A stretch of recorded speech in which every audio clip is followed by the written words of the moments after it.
I'm the site supervisor at 17 Wing Winnipeg at the base, where I have presently about 52 commissionaires under me. My whole family was in the military, from my father, my mother, and all my brothers and sisters.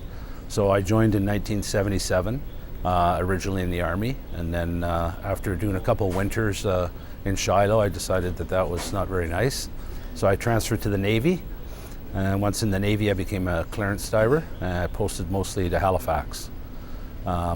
Did some sailing around on our dive tenders and stuff, and then I decided that I wanted to leave the military in 1986 and become a police officer.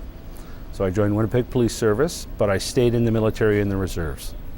And I was a police officer till 2008, where I retired at the rank of sergeant. And then after retiring there, I went back to the military full-time at Naval Reserve Headquarters in Quebec City.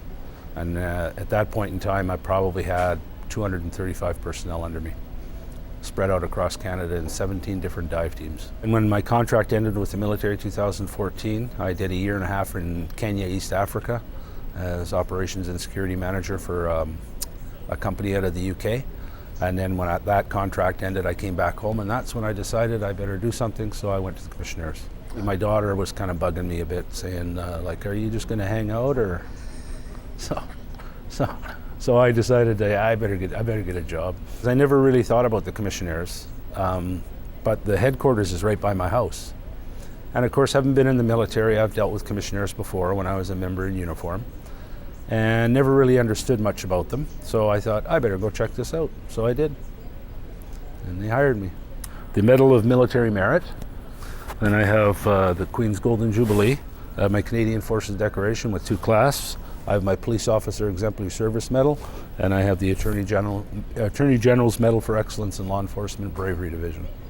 It's still that camaraderie you have with people and the pride you feel every day putting your uniform on. When I did retire from the military, I put all my stuff in a shadow box, and I thought, well, that'll never see the light of day again.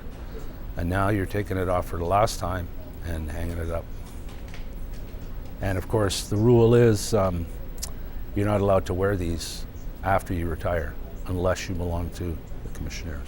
A lot of the members of the Commissionaires, especially where I'm working at the base, are ex-military.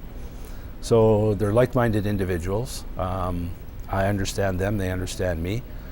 They do understand rank structure, so it makes my job a little bit easier. And of course, I knew some of them personally, served in the military with them. They check out the Commissionaires. I'd give them Keith's number and say, go down and have an interview, you'll love it. I've managed to bring 5 more friends of mine onto the base since I started there.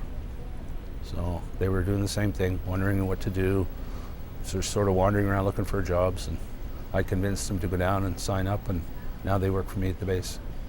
It just brings back that whole military camaraderie, and it does feel good. It feels like going home. When I got the job at the base, that's exactly what I said. I'm going home.